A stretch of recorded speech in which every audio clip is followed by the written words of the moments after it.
The third man who tried to marry her lived exactly 4 minutes past the words "I do." 4 minutes. A vow. A smile for the crowd. A champagne glass slipping from his hand. And then the floor. He was the third groom to die. Not the third to leave her. The third to die. And by morning, an entire city stopped calling it tragedy and started calling it something worse. They called her cursed. They were wrong. Completely, catastrophically wrong. And one man in Seoul knew exactly how wrong. The most feared man in the city. And he looked at the bride the whole world was running from and walked straight toward her. Marry me. Why would he do that? Hold that question. Because it's the one this whole story turns on. Everything that follows, every lie, every buried body, every grave, is a countdown back to those 4 minutes, and to the reason a powerful man chose the one woman everyone else was terrified to touch. If a story about a woman the whole world condemned, and the truth that finally set her free, is what you came for, do one thing for me now. Like this video and subscribe. This one's a slow burn, and I promise you the burn is worth it. But to understand the curse, you have to understand where it started. Not with Zaria, with her father. Because the whole machine that would one day try to grind her into nothing was built, brick by brick, on the back of a man who refused to stay where the world put him. David Hale should not have been possible. A black kid from nowhere. No name behind him, no money under him, no family that anyone in Seoul would recognize. He arrived in Korea with 2 suitcases, a work visa that barely cleared, and a head for numbers so sharp it frightened the people who hired him to do the math they didn't want to understand themselves. In the beginning, he was invisible. The man in the corner of the room translating contracts nobody trusted him to actually read, correcting figures nobody thanked him for correcting. But David Hale understood something the old money never did. He understood that in a city built on relationships, information is the real currency. Not charm, not blood, not a name your grandfather bought. He watched. He remembered. He learned which families were quietly drowning and which ones were quietly cheating, and he made himself the one man who could move money cleanly between the two without either side losing face. 20 years. That's how long it took him to go from the man they wouldn't let read the contract to the man whose signature the contract needed. He built a logistics and finance house the old chaebol families could not go around, not because they respected him, but because they could not afford not to use him. He had done the unthinkable in a city that had already decided, long before he arrived, exactly who was allowed to win. He made himself necessary, and necessary, in that world, is a very dangerous thing to be. Because a man they respect, they leave alone. A man they need, a man who knows things, they watch, they wait. They keep him close, and they smile at his table, and they wait for the day he becomes more dangerous alive than dead. David knew that. Of course he knew. He had built his entire life on knowing what other men refused to see, and so he did the only thing a careful man can do. He built an insurance policy, quietly, over years, a record, and he raised his daughter to be the kind of person who could carry it. Because David Hale had a daughter. Zaria grew up in the strange, glass-walled world of a self-made man, a world of tutors and language lessons and security details, of a beautiful house that always felt slightly too big for the 2 people who lived in it. Her mother was gone early. It was mostly just the 2 of them, David and Zaria, an unlikely pair in a city that never quite knew what to do with either of them. She was a black girl in Seoul, stared at on the train, complimented in the exact way that lets you know you're being studied instead of seen. She learned young how to walk into a room that had already made up its mind about her and give it nothing to hold on to. And every single night, no matter how late he came home, no matter how much cold air and cigarette smoke he carried in on his coat, David Hale sat on the edge of his daughter's bed and asked her the same question. What did you learn today that they didn't want you to know? Not how was school, not did you make friends. That one question, every night, for years. And slowly Zaria understood he wasn't asking about homework. He was training her. He was teaching her, without ever saying it out loud, that the world will take everything from you if you let it. Your comfort, your name, your safety, your good opinion of yourself. But the one thing no one can rip out of your hands by force is what you know. Information can only be lost one way. By trusting the wrong person with it. She would remember that lesson. Years later, when it was the only thing she had left, she would remember every word. David had a partner. You have to understand this man, so listen closely, because everything gentle about him is going to matter. His name was Baek Sang-ho. Korean, elegant, unfailingly patient. The kind of man who never raised his voice because he never needed to. He had been at David's side since the early hungry years, back when doors closed in David's face the moment they saw it. Bake was the one who opened those doors. He spoke to the families David couldn't reach. He smoothed the insults, softened the refusals, sat across from men who would never shake a foreigner's hand, and made the deal happen anyway. He was David's bridge into a world that would never fully let David in, and he loved Zaria, or he seemed to. He called her little niece. He remembered her birthdays. He brought her books, always wrapped in brown paper, always something a little too advanced for her age, because he said he believed in her mind. When she was frightened, his was a steady, warm hand on her shoulder. When she cried, he was the handkerchief. Then, when Zaria was 21, her father died. It happened on a night she has replayed 10,000 times since. He kissed the top of her head on his way out the door. A business dinner, he said, nothing important, home by midnight. He smelled of cold air and cigarettes. He told her to lock up. That was the last time she saw him alive. They called it an accident. A car, late at night, on a wet mountain road north of the city. One of those switchback passes where the guardrail is more suggestion than protection. They said he lost control on a curve. They said the rain was bad. They said the guardrail gave way, and the car went down, and that was that. Closed casket. A funeral arranged with strange, indecent speed. Flowers from every powerful family in Seoul, all of them present, all of them murmuring the same soft condolences to a stunned 21-year-old in black. Zaria stood at that graveside and felt the floor of her whole life drop away, and it was Bake who caught her. Bake who put the handkerchief in her hand. Bake who leaned close and whispered that she was not alone, that he would take care of everything, that her father would have wanted her to rest. She was too destroyed to ask the questions her father had spent her whole life teaching her to ask. That is the cruelty of grief. It arrives at the exact moment you most need to think clearly, and it takes your ability to think at all, and so she barely registered the will. David Hale, a man who trusted almost no one on this earth, had left the operational control of his entire estate. Every account, every holding, every thread of the empire he'd built from 2 suitcases, to his partner, to Baek Sung-ho, to hold in guardianship, for his daughter. Everyone was surprised. A man that careful, handing everything to one person, but they explained it to themselves the way people always do. He trusted Bake. Bake was family. Bake would protect the girl. And almost no one noticed the clause.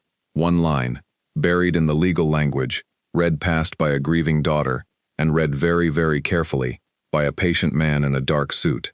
It said that David's true fortune, not the buildings, not the visible accounts, but the real inheritance, the thing he'd spent his life quietly assembling, would pass fully and finally to Zaria on one condition, and one condition only, the day she got married. Until then, it stayed in Bake's hands. Feel that cold turn in your stomach? Zaria didn't. Not for years. She was just a girl who had lost the only parent she had ever known, and who still had her uncle, the warm hand, the wrapped books, the steady voice telling her that everything would be all right, that he would take care of everything, that she didn't have to think about the money or the business or any of it. She could just grieve. He would handle the rest, and he did handle it. For years he handled all of it, and Zaria, who had been raised by a man obsessed with knowing what others hid, let herself, for the first and only time in her life, not look too closely at the person standing closest to her. The first marriage was arranged when she was 25. Bake presented it the way he presented everything, as protection. He came to her one evening in the big quiet house, sat across from her the way he'd sat across from 1,000 men who'd underestimated him, and folded his hands. "You need a family behind you, little niece," he said. "A name. Standing. This city is not kind to a woman who stands alone, and it is especially unkind to a woman who stands alone and looks like you. I'm not going to be here forever. I want to see you settled, safe, inside a house that can protect you." The groom was a mid-tier heir named Jun-woo, from a family with an old name and thinning money, ambitious, a little vain, the kind of man who talked more about his lineage than his life, who checked his reflection in the dark window when he thought no one was watching. Zaria didn't love him, but somewhere in the years since her father died, she had stopped expecting love, stopped waiting for it, the way you stop waiting for snow in a place that never gets any. He wasn't cruel. He was just indifferent to her in the specific way of a man acquiring an asset. Bake said it was wise. Bake said it was safe. Bake had never steered her wrong. She agreed. They had dinner once, the week before the wedding. Jun-woo spent most of it on his phone, arranging the seating chart, complaining about a cousin. Near the end, he looked up at her, almost surprised to find her there, and said, "You're quieter than they said. I think we'll do fine, you and I. We'll stay out of each other's way." It was, she thought later, the closest thing to tenderness he had in him. It would have to do. He died 2 days before the wedding, a stairwell in his family's building, late in the evening. No witnesses.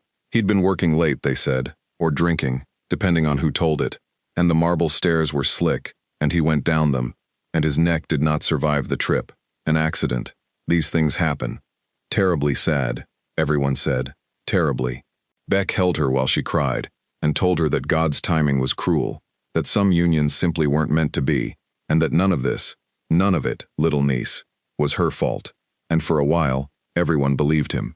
The second marriage was arranged 18 months later, once the whispers had faded to almost nothing. This groom was different. His name was Min Ho, and he was quiet, and he was kind, and he did the one thing no one had done for Zaria in years. He saw her. On their first meeting, he waved the family handlers out of the room, poured the tea himself, and asked her, plainly, "Do you actually want this? Because I'll tell them no if you do. I'd rather have a friend I chose than a wife I was handed." And against every instinct she had left, against all the scar tissue, Zaria felt something she thought she'd buried in the ground beside her father. A flicker, small and stubborn and warm. Hope. And I need you to notice that flicker, because the world was about to punish her for it in the cruelest way it knew how. They had 3 weeks, 3 good weeks. He took her to a night market and bought her the worst, greasiest, most wonderful street food she'd ever eaten, and for a few hours she forgot to hold her spine so straight. He told her about his mother. He asked about her father, and actually listened to the answer. He was, she realized with a kind of terror, someone she could have loved, given time. They did not get time. He died 6 days before the wedding. His heart, they said. A sudden cardiac event, in his sleep, a perfectly healthy man in his 30s who simply did not wake up. So young, so sudden, so sad. There was no mark on him, nothing to investigate. Just a kind man who went to bed one night engaged to be married and did not open his eyes in the morning. And that is the exact moment a city changes the story it tells about a woman. Because after 1 death, it's grief. After 2, it's a tragedy.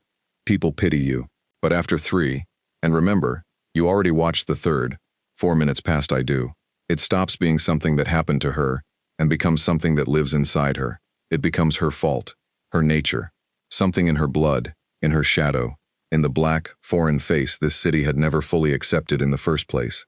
Suddenly all the old discomfort people had always felt around her had a name, a justification, a shape they could say out loud. But the third groom is the one the whole city would talk about for years. So let me take you into that chapel, because you have only heard the last 4 minutes. You haven't seen the rest. His name was Do Hyun, old money, real money, the kind that doesn't need to check its reflection in the window. Baek had arranged him too, of course. By now the marriages were less about protection and more, Baek said gently, about proving the whispers wrong. Marry well, marry publicly, marry into a family so untouchable that no rumor could stick, and the word cursed would finally die. Do-hyun did not love her.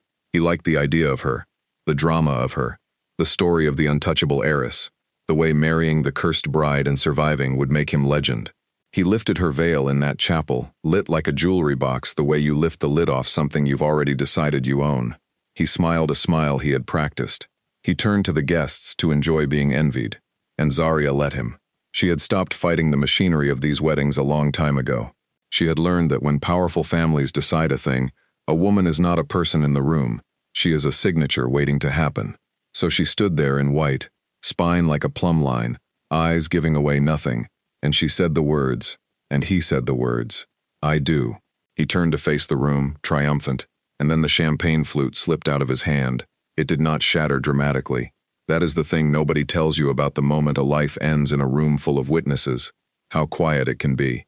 The glass rolled across the marble. His knees found the floor. One of his practiced hands reached for his own collar as if his tie had suddenly become a noose, and his face went the gray of dishwater. And 4 minutes after, he promised to love and protect Zaria Hale until death. Death arrived early and took him instead. Then the screaming started. Chairs going over. Somebody shouting for a doctor who could do nothing. And in the exact center of all of it, perfectly still, a black woman in a white dress with 3 deaths now stitched into her name. Someone in the third row said it first. Said it low, the way people say the thing they're most afraid of. She's cursed. By morning, all of Seoul agreed. The families that had once courted the Hale fortune now crossed the street when they saw her coming. Mothers, who had once paraded their sons in front of her, now pulled those sons back by the arm. A vendor at the market refused to take her money. Physically would not let the coins touch his hand. Children were warned about her the way children are warned about deep water. She would walk through Seoul in a beautiful coat, spine straight, giving nothing away, and behind her, soft and constant, she could hear it follow her down every street. Cursed, cursed, cursed. And here is the part that should genuinely break your heart. So let it break a little. Zaria started to believe it too. That's what nobody tells you about being blamed for something. When enough voices, for long enough, insist that everything you touch dies, a terrible arithmetic starts running quietly in your own mind. 3 men, 3 graves. What are the odds? Unless the common thread is you. She stopped going out. She stopped answering the few calls that still came. She folded herself down, smaller and smaller, into the smallest possible life inside her father's big, cold, empty house. And through all of it, one person stayed. One warm hand, one patient voice, telling her over and over, so gently, that the world was cruel, that people were superstitious and small, that she had done nothing wrong, and that he, Beck, was the only one left who would ever truly keep her safe. Stay inside, little niece. Let me handle the world. Trust me, it's just you and me now. Somebody was about to prove him wrong, and that somebody had a name that made grown men in Seoul lower their voices before they said it. You do not say the name Yoon Tae-jin out loud in this city. Not casually, not carelessly. You said it the way you say the name of the weather that has killed people. He was the head of the Yoon organization, and the polite word for what the Yoons did was conglomerate, but the honest word had a great deal more blood in it. Shipping, construction, money that moved through channels no regulator ever saw. He had inherited the whole thing far too young, thrust into the head of the table after his older brother Taemin, the heir everyone had groomed and trusted, died in an accident of his own. A car, a road. You're already ahead of me. Hold it. The men who crossed the Yoons did not get dramatic, cinematic endings. That wasn't Tae-jin's way. People who moved against him simply, quietly, stopped being relevant, lost their contracts, their allies, their standing, their gravity. And in that world, being made irrelevant is so much worse than being made dead. Dead men are martyrs. Irrelevant men are jokes. He was 34, and he carried himself with the stillness of a man who has already located every exit in every room he walks into, and is simply, patiently waiting to find out whether he'll need one tonight. He did not smile for people. He did not perform warmth. He had learned, the same way Zaria had, that in this city, warmth is just a softness other people use to get their hands around your throat. And then one gray morning, with no matchmaker, no family negotiation, no blessing from anyone, Yoon Tae-jin announced that he intended to marry the cursed bride. Seoul lost its mind. The theories came fast and loud. He had a death wish. He'd finally cracked under the weight of the empire. It was a power play, an elaborate insult aimed at the families of the dead grooms. It was a joke. It was madness. Not one single person in that entire gossiping, self-satisfied city landed anywhere near the truth, because the truth was known to exactly 2 men alive, and one of them was the man who had killed all of them. She received him in her father's cold sitting room, the same room where Beck had first said the word protection to her, years ago. She did not dress up. She did not offer him tea. She did not pretend, for 1 second, to be grateful that a powerful man had deigned to consider the untouchable woman. She had learned exactly what gratitude costs, and she had stopped paying. He came alone. No guards in the room, which she noticed, and he sat without being invited, which she also noticed, and he looked at her the way her father used to look at a column of numbers that didn't add up. Not hungry, not pitying, curious. "You know what they call me," she said. It wasn't a question. "I know what they call you," he answered, evenly. "I'm not interested in what they call you. I'm interested in what's true. 3 men are dead." 3 men are dead, he agreed, and something moved behind his eyes when he said it, something quick and controlled that she was absolutely not meant to catch, and caught anyway. That is not the same sentence as, 3 men were killed by you. You know it isn't. I think you've known it for a long time, and I think being surrounded by people who refuse to say it out loud has nearly driven you out of your own mind. It was the first time in 3 years that a single human being had said out loud, plainly, that she might be innocent. Not poor Zaria. Not such a shame, innocent. And she genuinely hated, how much her whole body lunged toward those words like a drowning thing toward air. She had learned that the men who offer you shelter are usually the ones quietly measuring you for a cage. Why, she said. Flat. Cold. The real reason. Say it, or get out of my father's house. And Yoon Tae-jin, a man who lied for a living, who lied the way other people breathe, looked at the most alone woman in Seoul, and told her a lie so close to the truth that it would take her weeks to find the single thread where the two came apart. Because I need a wife, no one else will come near, he said. A marriage that buys me something and costs me nothing anyone can use as leverage. Every other woman in this city comes attached to a family, and every family comes attached to enemies I'd be marrying too. You come attached to nothing. You're the only woman in Seoul I can stand beside without inheriting somebody else's war. He paused, and this is the part to watch. And because I don't believe in curses, I believe in reasons. Somebody had a reason those 3 men died. I intend to find out who, and why, whether you help me or not. That last part was true. Every syllable of it. That was the seam in the lie. The place where the fabrication was stitched to something real. Keep your eye on that seam. She couldn't see it yet. You will. She said yes, not because she trusted him. She trusted no one now, not even the memory of her father. She said yes because for the first time in 3 years, a person with actual power in this city was calling the deaths murders instead of calling her a curse. And even a woman who has stopped hoping, who has folded herself down into almost nothing, will reach out one more time for the hand that says you didn't do this. She moved into his world, and his world was cold. Marble floors that swallowed the sound of her footsteps. Long corridors. Tall windows that showed the whole gray city and let none of its warmth in. Men everywhere with careful eyes and quiet hands. Men who did not know what to make of the foreign woman the boss had brought home. Men who watched her the way you watch something that might be contagious. The first dinner was almost unbearable. They sat at opposite ends of a table built for 20, and neither of them spoke, and the only sound was cutlery on porcelain. And Zaria thought, this is my life now. A different cold house. A different silent man. Then Tae-jin set down his fork and said, without looking up, you don't have to sit all the way down there. I'm told it's easier to hear a person when you're in the same area code, and it was so unexpected, so nearly human, that she almost smiled. Almost. But in those first strange weeks, Tae-jin did something that undid a lock inside Zaria she had believed was rusted shut forever. He treated her as innocent, not as a project to be fixed, not as a burden to be managed, not as a beautiful, tragic problem to be solved and then displayed, as a person who had been badly, repeatedly wronged, and who deserved, at the absolute minimum, to sit down to a meal without apologizing for being alive at it. He didn't flinch when she entered a room. He didn't touch a charm or a talisman when she passed.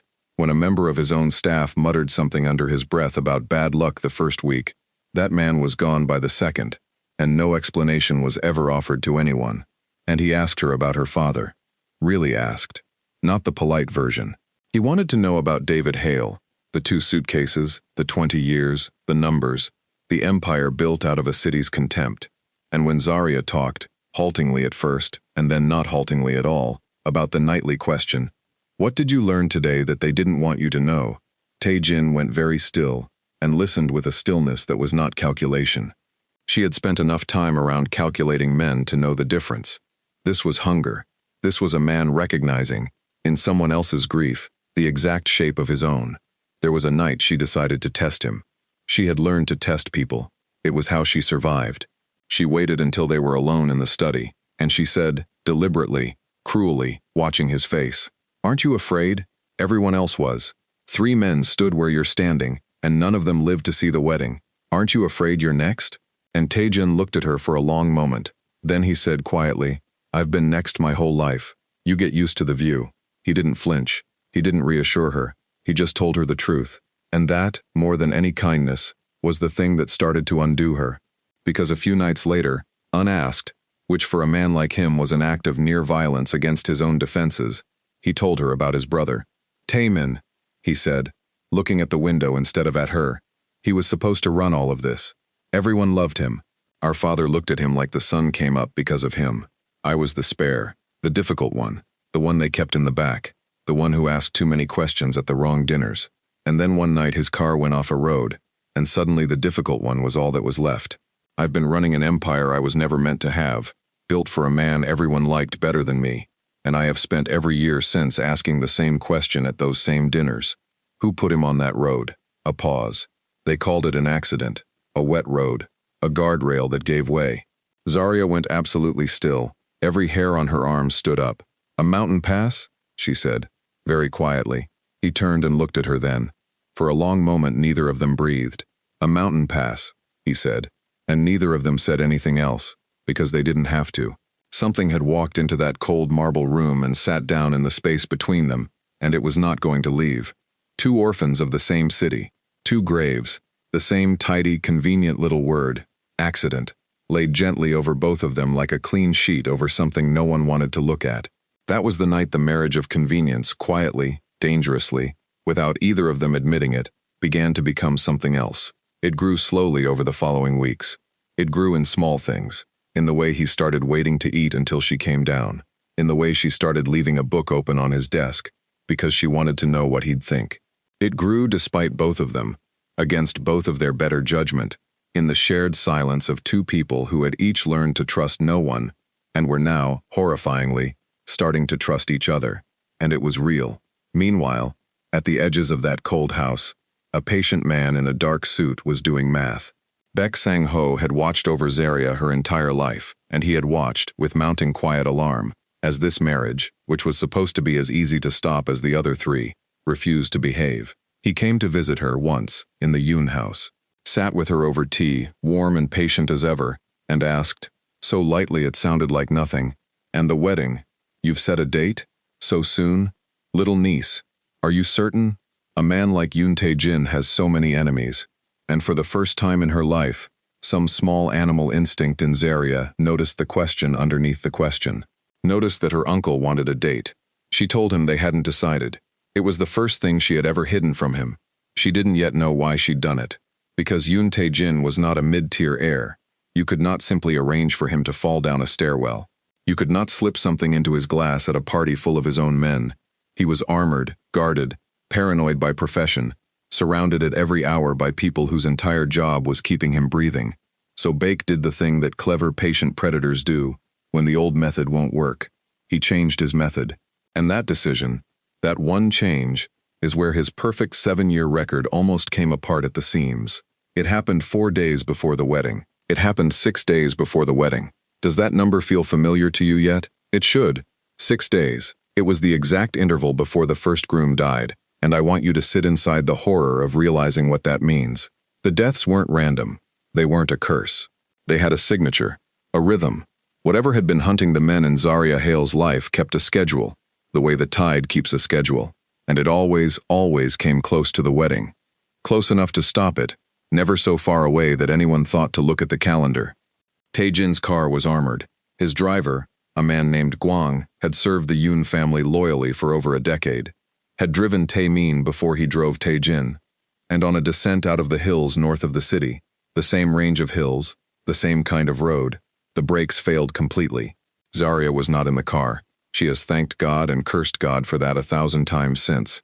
Tae-jin was coming back from a meeting. She was home, waiting, and she felt the house go strange and quiet before the call even came, the way you feel weather change.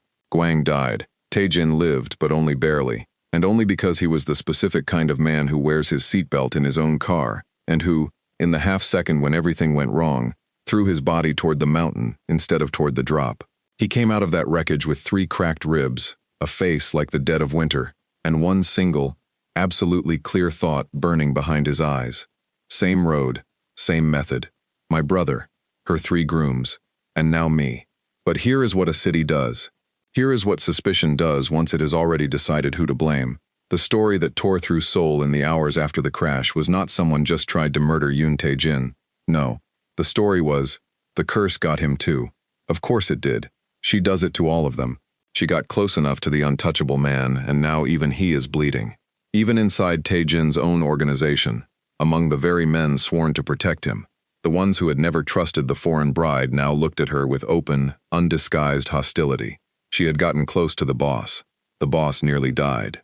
To them, the arithmetic was simple, and it was old, and it had her name on it. And Zaria, who had spent 3 long years being told she was death wearing a nice dress, felt the old poison come flooding back up her throat. She sat outside the room where they were setting his ribs, and she thought, what if they're right? What if the one genuinely good thing that had happened to her in years was going to die in a ditch because she'd let herself get close to him? What if the kindest, most loving thing she could possibly do for the only man who had ever looked at her and said innocent was to disappear from his life before the tide came all the way in and took him too? So she went to his room to end it, to pack a bag, leave a note, and vanish, to save his life by removing the curse, which was her, from it. And instead of a way out, she found the file. If you've made it this far with her, if your chest is tight and you need to know what's on those pages as badly as she did, hit the subscribe button and turn on the notification bell, because this is the exact moment Zaria Hale stops being the thing this story happens to and becomes the most dangerous person in it. And then stay right where you are, because everything you think you understand is about to flip.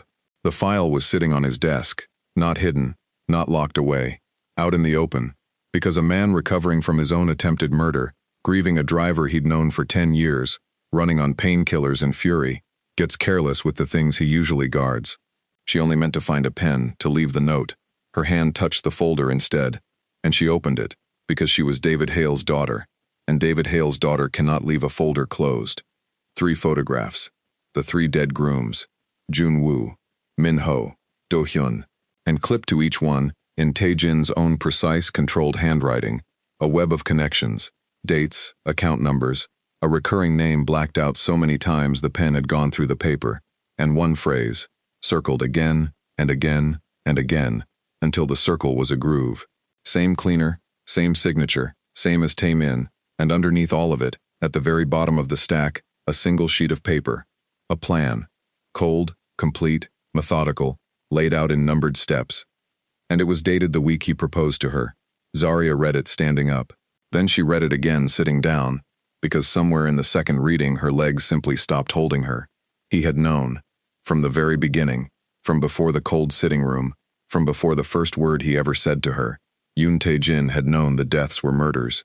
He had known they matched, in method and rhythm and hand, the killing of his own brother years earlier. He had recognized the specific fingerprints of a specific killer he had been hunting, quietly and obsessively, for years. And he had understood the one thing that turned Zaria's entire marriage into a lie with a heartbeat. The killer murdered the men who tried to marry Zaria Hale, which meant that the fastest way in the world to draw that killer out of the shadows, to make him break cover, make his move, make a mistake, was to become the next man to try to marry Zaria Hale. So that is what Tae-jin did. Coldly, deliberately, on paper, step by step. She wasn't a woman he had saved from the world. She was bait, a hook with a heartbeat, dangled in front of a killer he'd been trying to catch for years. And now every gentle thing recolored itself in that freezing light. Every dinner, every question about her father, every quiet, unasked confession about his dead brother by the window. She sat there and watched all of it curdle in real time. The one relationship she had let herself believe was different, revealed as the same old thing. Used, again. This time by the one man she had actually started to trust. When he found her, she did not scream. Zaria Hale had run clean out of screams somewhere back around the second grave. She simply held up the single sheet of paper, and when she spoke, her voice was the most terrible kind of calm you have ever heard. The calm of someone who has finally stopped being surprised by cruelty. You married a corpse in waiting, she said, to catch a killer. You looked at the most alone woman in this entire city, and you didn't see a person. You saw a fishing line. Zaria, he started. 3 years, she said, and her voice did not rise, and that was the most frightening thing about it. 3 years I have believed I was poison. 3 years I have mourned men and wondered if I killed them just by wanting a normal life. And you knew. You knew they were murdered. You have known this whole time, and you let me keep believing I was cursed. You let me stay broken. Because you understood something about me, didn't you? A woman who believes she's cursed doesn't ask dangerous questions. She just sits still and waits to be saved. She makes very, very good bait. That one landed. She watched it land in him like a blade going in slow. And for the first time since she had met him, for the first time perhaps in years, Yoon Tae-jin, the man that death itself seemed afraid of, had absolutely nothing to say. The ribs, he finally managed. The car. That wasn't the plan. He was supposed to come the old way. Slow. Careful. I would have seen him coming. I never meant for you to what? she said. To matter, too late. And here is what the killer never counted on. Here is what Tae-jin himself, for all his cold and careful planning, had completely failed to account for. Zaria Hale was David Hale's daughter, and David Hale had raised her, every single night, on one question. What did you learn today that they didn't want you to know? She could have walked out. She had every right in the world to pack that bag after all, to leave both of these dangerous men to destroy each other, and this whole rotten city to choke on its own secrets. That would have been fair. No one could have blamed her. Instead, she stood up in the wreckage of her own trust, the last trust she had left, and she did the coldest, bravest, most frightening thing in this entire story. She wiped her face with the back of her hand. She looked Yoon Tae-jin dead in the eye, and she said, "If I'm the bait, then I am done being the kind that doesn't know it's on the hook. You want to catch this man? Look at you. You've been chasing him for years, and what do you have? A blacked-out name, and a phrase you've circled until the pen tore the page. You don't know him. You've never known him." She stepped closer, and something in her had changed. Something had come back online after 7 years of sleep. But I might. Killers who keep a schedule are people with access, people with reasons. People we let stand close to us for years without ever once looking at their hands. I didn't grow up chasing this man, Yoon Tae-jin. I grew up in the same house as him, so stop using me, and start working with me. And something shifted in Tae-jin that no threat, no rival, no bullet ever had. His entire life, he had protected the few people he cared about the only way he knew how, by keeping them behind him, in the dark, safe, and useless, and unaware. And here was a woman who flatly refused to stand behind anyone ever again, who had been kept in the dark her whole life, and was done with it. So he did the one thing the killer would never ever expect from a man like Yoon Tae-jin. He told her everything. The ledgers his brother had died trying to expose. The invisible hand that had, for years, quietly cleaned up anyone who drifted too close to a certain buried conspiracy. The one that ran through the oldest money in Seoul. The pattern. The blacked-out name he'd never been able to confirm. All of it. And together, finally, dangerously, as equals across a desk instead of a hunter and his lure, they started pulling the thread. They worked through the night, and the next, and the one after that. He brought out everything he had, years of it, boxes of it, and she read it the way her father had taught her to read a room, looking not for what was there but for what was carefully missing. They spread the photographs across the long dining table, where they'd once eaten in silence. 3 grooms, then Taemin. Then, after a long hesitation, Zaria walked to the study, came back with a single framed photo, and laid her own father down at the end of the row. 5 faces, 5 deaths. Start with what they had in common, she said, in her father's voice, though she didn't hear it. They worked backward from the schedule. The 9 days, the 6 days, the mountain roads that showed up again and again, the soft, tidy, recurring word, accident, and slowly, terribly, the pattern stopped being a fog and became a shape, and the shape had edges, and the edges pointed, all of them, every single one, back at one place, the house Zaria grew up in. Who arranged the marriages? Tae-jin said, not a question. He was watching her face. My uncle, she said. Who chose the grooms? Who set the dates? My uncle. Who was at every funeral? Who benefited from every death? Who has controlled your father's estate for 7 years, and loses it, all of it, the day you marry? And Zaria Hale sat very still, and the whole architecture of her life quietly rearranged itself in front of her, and when she finally understood what she was looking at, it wasn't a curse, and it wasn't fate, and it wasn't anything in her blood. It was a man. The man who had been in every single one of those rooms.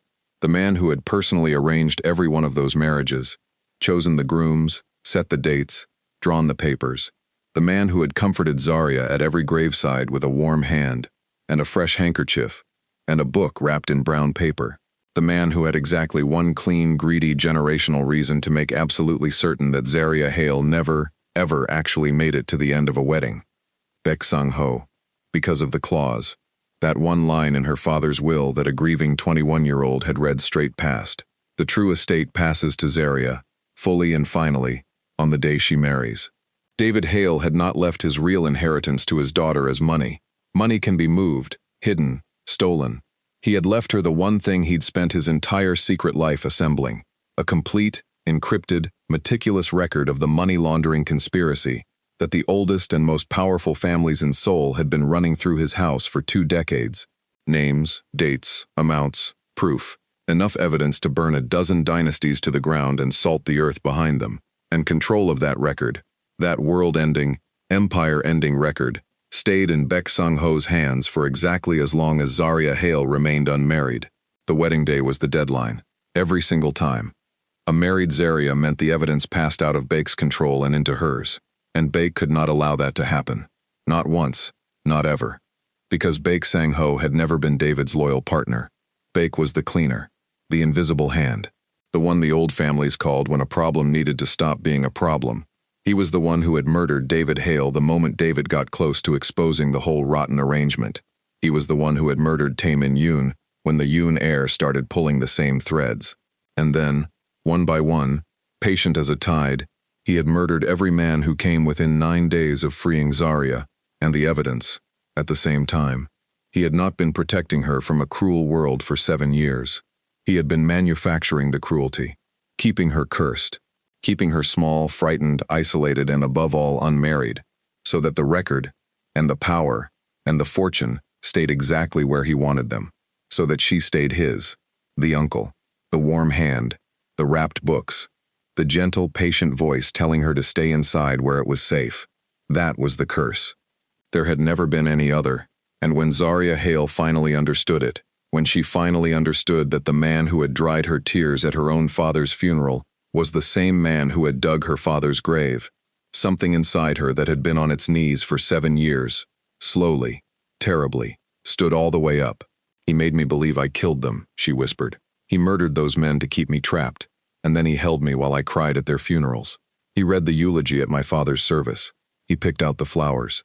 He made me mourn every single person he killed to cage me.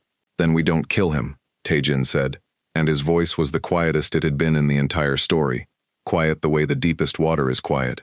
Killing him is mercy. It's fast, and it's clean, and it lets him disappear the way he made everyone else disappear. No, we do something far worse. We let him walk into a room full of every single person who ever called you cursed, and we let the truth take him apart in front of all of them. And Zaria Hale smiled. For the first time in 3 years, she smiled. It was not a kind smile, and it was not a soft one. She had earned every single inch of it. Then, she said, we're going to need a wedding. So they built the trap the way David Hale would have built it, patiently, quietly, and with the enemy's own confidence as the bait. First, the evidence. Before anything else, before a single invitation went out, Zaria did what her father had trained her whole life to do. She found the record. It had been hidden exactly where a man who asks, "What did you learn today?" that they didn't want you to know would hide it. Not in a vault, not in a bank, but somewhere only his daughter would ever think to look. And she moved it, copied it, secured it in places even Tae-jin didn't fully know, so that no matter what happened at the wedding, the truth could no longer be killed by killing a person. Then, the date. They set it, and they made sure Baek learned it. Let it slip through exactly the channels they knew he watched. Because the whole plan depended on one thing. Baek had to believe this was the same problem it had always been. Stop the wedding. Stop the groom. Keep the tide coming in, right on schedule. And then, the guests. Every powerful family in Seoul, the same families that had crossed the street, pulled their sons back, refused to touch her money at the market. The same families whose names were in her father's record. Zaria invited every last one of them to come and watch her marry, and not one of them could resist. They came to see the disaster. They came to see the cursed bride fail again. They came, without knowing it, to their own reckoning. What Baek Sang-ho did not know, what he could not know, was that the woman he had spent 7 years painstakingly making small had spent the last 9 days becoming her father's daughter all over again. Sharp, watchful, patient, awake, and that every safeguard was already in place before he ever set foot in the building. The wedding was enormous. Lit like a jewel box. 500 of the most important people in the city, seated in rows, whispering behind their hands about the mad boss and his cursed bride. Half of them there only to see what disaster would strike this time. Cameras, press held at the doors, a grand hall with screens along every wall, about mating. And Baek came. Of course he came. He came the way he always came, gentle, patient, immaculate in a dark suit, with a warm hand for his little niece, and a plan folded quietly in his mind for the groom. He found Zaria before the ceremony, took both her hands in his, and told her how proud her father would have been. And she smiled at him, and thanked him, and let him kiss her forehead. And it was the single hardest thing she had ever done, because she knew now exactly what those hands had done, and she let them touch her anyway, because the trap had not sprung yet. Then the music started, and she walked the aisle toward Yoon Tae-jin. And here is what you have to understand about that room. Every single person in it was holding their breath. 500 people, and every one of them had come for the same reason, to see whether the curse would strike a fourth time. They watched the groom the way you watch a man standing at the very edge of a roof. Would he make it to I do? Would he survive it? And somewhere in that hall, a patient man in a dark suit watched too, and waited for his moment, because his moment had always come at the vows. Tae-jin took her hands. He said the words. She said the words, I do. And the whole room flinched, bracing for the glass to fall, for the knees to find the marble, for death to arrive 4 minutes early one more time. Nothing happened. 1 minute. The groom stood. 2 minutes. He breathed. 3 minutes, and a ripple moved through 500 people as they began, cautiously, unbelievably, to accept that they might be watching the cursed bride finally, impossibly win, and a patient man in a dark suit understood that, for the first time in 7 years, his schedule had failed him. So he did what a cornered cleaner does. He improvised. He rose from his seat, every inch the grieving, protective uncle, and crossed to the newlyweds with 2 glasses of champagne, to toast them, to be the first to congratulate his little niece. It was the most natural thing in the world. No one in that hall saw a killer. They saw family. He pressed a glass into Tae-jin's hand, raised his own, and smiled. And the poison he had spent 30 years perfecting was already dissolving in the groom's cup. Tae-jin lifted the glass to his lips, and did not drink. Because Zaria Hale stepped forward, and in a voice that carried to the last row of that enormous hall, she said, "Before we toast, Uncle, why don't you tell them what's in the glass?" The room went still, and then the screens came on. Every screen in that vast, glittering hall lit up at once, with David Hale's face, with David Hale's voice, a recording, made the week before he died. A man who trusted almost no one on this earth, speaking calmly and clearly from beyond his own murder. He named the families. He named the accounts.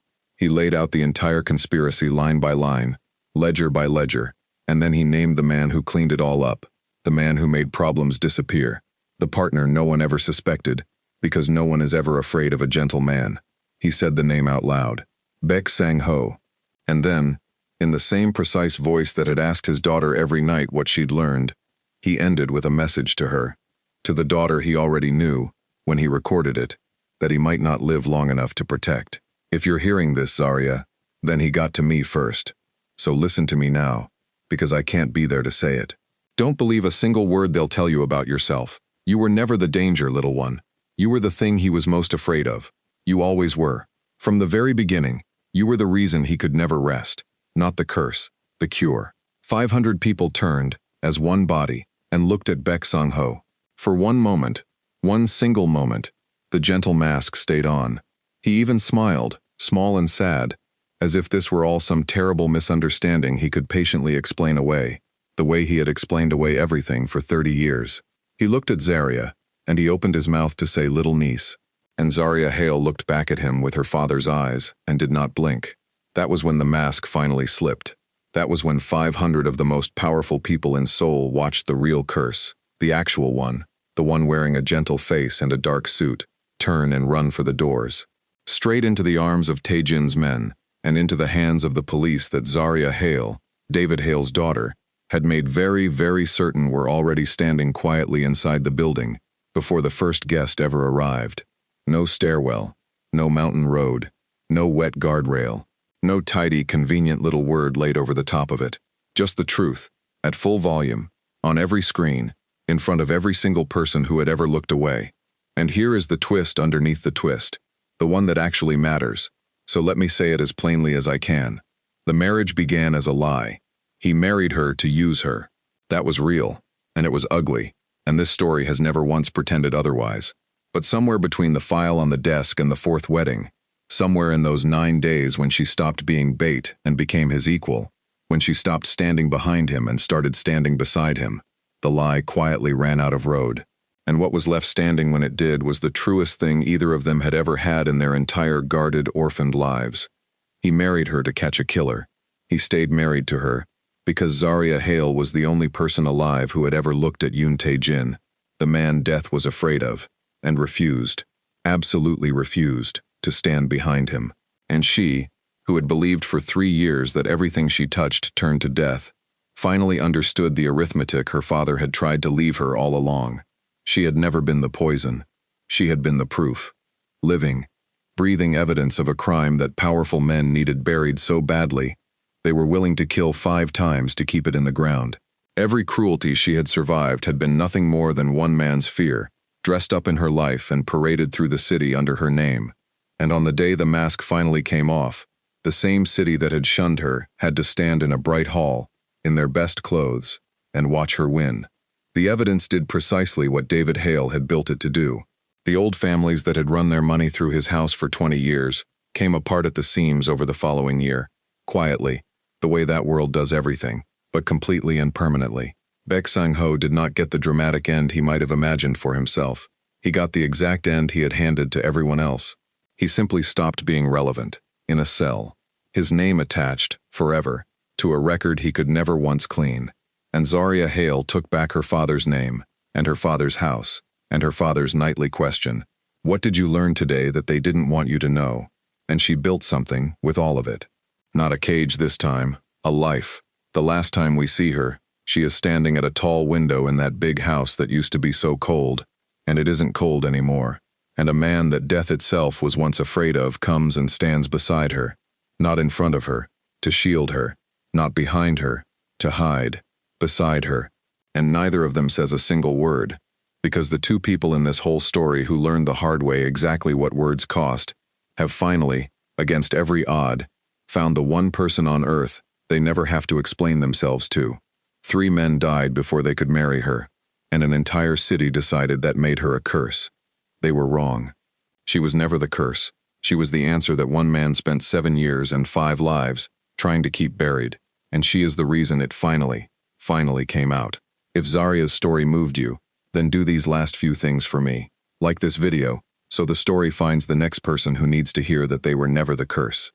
Drop a comment so I know you made it all the way to the end. Subscribe and turn on the notification bell, because we tell a story like this one every single week. The quiet ones the world underestimated, turning out to be the most dangerous people in the room. Zaria Hale walked into that final wedding as a woman the entire world was running from. She walked out as the only one still standing. See you in the next one.